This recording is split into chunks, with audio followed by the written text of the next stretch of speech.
The mechanic's ledger. The fluorescent lights buzzed overhead like angry hornets in the cramped back office of Hank's Auto Repair.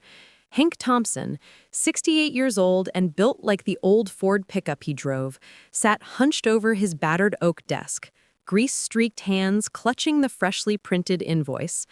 The paper trembled slightly, not from the chill seeping through the cracked window, but from the storm raging inside him.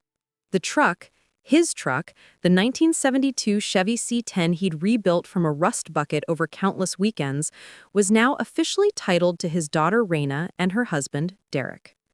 10 grand down, courtesy of his life savings, and the rest financed on a loan he'd co-signed without a second thought.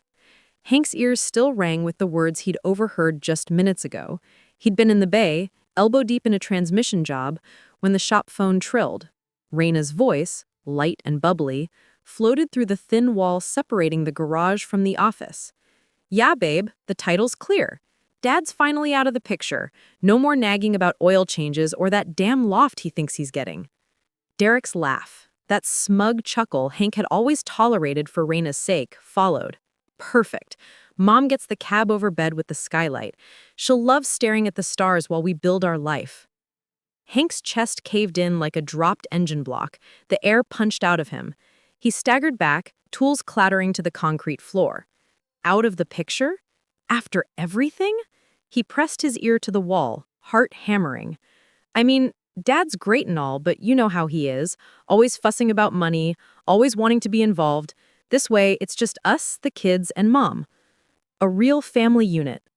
A real family. The words sliced through Hank like a rusted wrench.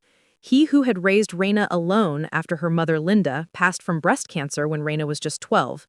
He who had worked double shifts at the mill before opening this garage, skipping vacations to save for her college fund, only for her to drop out after one semester and marry Derek, the smooth-talking salesman with a penchant for bad decisions. Hank had bailed them out time and again, never asking for thanks, just hoping for a scrap of appreciation. He slumped into his chair, the invoice crumpling in his fist. The garage smelled of oil and metal, a scent that had been his companion for 40 years. Now it felt like a tomb. Tears pricked his eyes, but he blinked them away.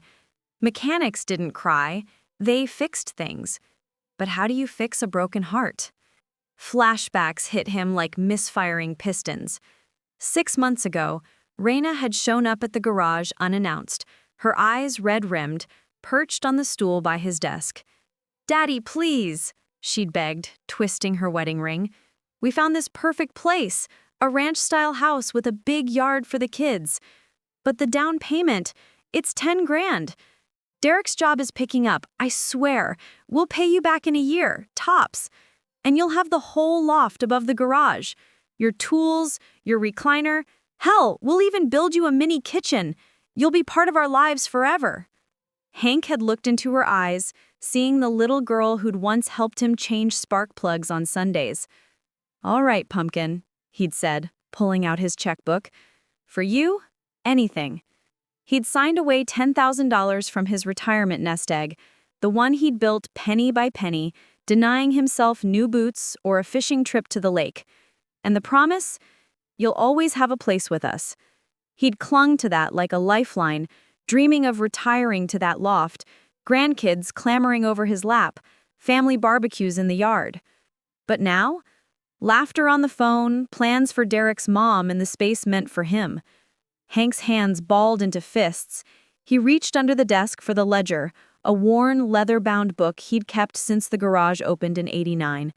No one touched it but him. Page after page of meticulous entries, every favor, every loan, every time he'd opened his wallet for Raina. He flipped through it, the numbers blurring through unshed tears. $4,200 for their wedding caterer back in 2015. Raina had wanted the fancy shrimp cocktail, and Hank had footed the bill when Derek's commission fell short. $1,800 for Derek's DUI lawyer 2 years later. Hank had driven to the courthouse himself, vouching for the kid's character. $900 for Raina's dog Buster's emergency surgery after he ate a sock. $2,500 for the kid's braces last year. And smaller ones. $300 here for school supplies, $500 there for a busted water heater. It added up, $28,400 before the down payment. Nearly 30 grand in 5 years, all temporary help that was never repaid. Hank slammed the ledger shut, the sound echoing in the empty office. Enough. The sun dipped low outside, casting long shadows across the bays. He grabbed his keys, locked the front door early for the first time in decades, and headed to the payphone out back, the one he kept for emergencies, since his cell was always dead from forgetting to charge it. The line crackled as he dialed the bank. National Savings, this is Carla. How can I help? This is Hank Thompson, account number 478992001. I need to remove my daughter, Raina Wilkins, as an authorized signer on my business and personal accounts, effective immediately. Carla paused. Mr. Thompson, are you sure? That's a big change. Any reason? Family matters, Hank grunted, his voice rough as sandpaper. Just do it. By the time he hung up, the sky was bruised purple. He drove home to his small bungalow on the edge of town, the one he'd bought after Linda died. It was modest, 2 bedrooms, a leaky roof he kept patching himself, but it was his. No loft with a skylight, but no betrayals either. That night, sleep evaded him. He tossed on the lumpy mattress, memories flooding in. Raina as a toddler, giggling as he pushed her on the swing set he'd built from scrap metal. Her high school graduation, where he'd beamed from the front row, the only parent there. The day she introduced Derek, and Hank had shaken the man's hand despite the uneasy feeling in his gut. Take care of her, he'd said. Derek had nodded, but actions spoke louder than words. By dawn, Hank was back at the garage, coffee black and bitter in his mug. He called a locksmith first thing. Need all the locks changed on the building, including the loft upstairs. Today. The locksmith, an old buddy named Pete, raised an eyebrow but didn't question it. You got it, Hank. Family troubles? Something like that. Next, he phoned a parts dealer. Got a 27 Chevy C10 I'm parting out. Engine is solid, body is fair. What's your offer? He hoggled for 20 minutes, settling for $3,500, enough to cushion his savings a bit. The truck had been his pride, but now it felt tainted, like every bolt was a reminder of the down payment. Finally, he dialed a real estate broker, a no-nonsense woman named Marlene, who'd sold him the garage years ago. Hank, long time. What's up? Listing the place, asking for $250,000, cash buyers only, no family connections. Marlene whistled. The garage?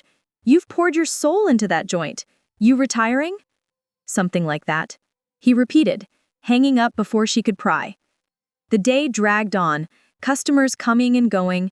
Hank buried himself in work, diagnosing a faulty alternator on Mrs. Jenkins' minivan, rotating tires for the local delivery guy. But his mind churned like an over-revved motor.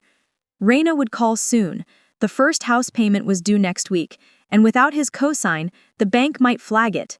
She'd come begging, puppy eyes and all. Sure enough, his cell buzzed at noon. Raina's number. He let it go to voicemail, then listened.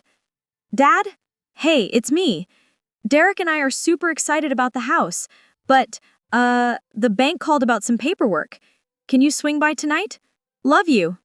Hank deleted it, his jaw set. The calls escalated over the next few days. Voicemails piled up. Dad, why aren't you answering? The movers need a deposit. Then Derek. Hank, buddy, we hit a snag with the loan. Need your signature again. Even the grandkids left messages. Grandpa, Mommy says you're mad. Come see our new room. Each one twisted the knife deeper. Hank's emotions swung like a pendulum. Rage at the betrayal, sorrow for the lost dreams, a hollow ache for the family he'd thought he had. He spent evenings poring over the ledger, adding notes in the margins. Wedding. Promised repayment in 6 months. Never came. DUI. Said it'd be the last time. Wasn't. On the 4th day, as Hank was closing up, tires screeched in the lot. Raina's SUV pulled in, Derek at the wheel. She hopped out, face flushed, kids in the back seat waving. Dad, thank God you're here. We've been worried sick. Hank wiped his hands on a rag, keeping the bay door half shut. Worried? About what? Raina approached, her smile forced. The bank froze the loan or something. They said you removed yourself as cosigner. And my card on your account? It's declined. What's going on? Derek stayed in the car, engine running, avoiding eye contact. Hank leaned against the doorframe, arms crossed. What's going on is I overheard your little chat the other day, on the shop phone, about how I'm out of the picture and your mom gets the loft. Raina's face drained of color. Dad, that wasn't what it sounded like. We were just venting. You know how stressful moving is? Venting? About excluding the man who bankrolled your life? 10 grand for the house, Raina, plus everything else. Weddings, lawyers, vet bills, 38 grand total, if you count interest I never charged. She blinked, stepping back. Interest? Dad, it was help. Family help. Family? Hank barked a laugh, bitter as exhaust fumes. You said it yourself. A real family doesn't include me. Just you, Derek, the kids, and his mom in my spot. Derek finally got out, hands up, placatingly. Hank, let's calm down. We appreciate everything, really. We can work this out. Maybe you can stay in the guest room sometimes. Sometimes? Hank's eyes narrowed. I gave you my savings for a permanent place, not sometimes. Raina's eyes welled up. Daddy, please. The kids need this house. We're behind on the payment already. Just sign the papers again and we'll figure out the living stuff later. Hank felt a pang. Those grandkids, innocent in all this. But he steeled himself. No more figuring later. I've changed the locks here, sold the truck for parts. Garage is on the market. Raina gasped. The garage? But that's your life. My life? Hank pulled the ledger from his toolbox, thrusting it at her. This is my life. Every dollar, every promise broken. Pay me in respect or pay me in cash. Either way, the meter's running. Derek snatched the book, flipping through it. This is insane. You can't hold this over us. Watch me, Hank said, voice low and steady. Get a job that sticks, Derek. Save your own damn money. And Raina, start acting like the daughter I raised, not a leech. The kids started crying in the car, sensing the tension. Raina sobbed, How can you do this? After Mom died, you were all I had. And you were all I had, Hank shot back, his own voice cracking. But I won't be used anymore. Derek slammed the ledger down. Fine, keep your money. We'll figure it out without you. He stormed back to the SUV, Raina trailing, glancing over her shoulder with a mix of hurt and anger. As they peeled out, Hank stood alone in the lot, the setting sun painting the garage in gold. His chest ached, but for the first time in years, it wasn't from giving too much. It was from taking back control. Weeks blurred into months. The garage sold to a young couple eager to start their own shop. Hank pocketed a tidy sum, enough to buy a small cabin by the lake he'd always dreamed of. He fished in the mornings, tinkered with old engines in a shed out back. The ledger sat on a shelf, a reminder rather than a burden. Raina called sporadically at first, then more often. Apologies trickled in. Dad, we messed up. Derek's working overtime. Can we talk? Hank listened, but held firm. No money, just time. They visited one weekend, kids bounding into his arms. No loans discussed, just stories and laughter. But the real climax came one rainy evening, a year later. A knock at the cabin door. Raina stood there, soaked, holding an envelope. Dad, she said, trembling, I sold some jewelry. It's not all, but it's a start. 5 grand toward what we owe. Hank opened the door wider. Come in, pumpkin. Let's talk. Inside, by the fire, tears flowed. Hers of regret, his of release.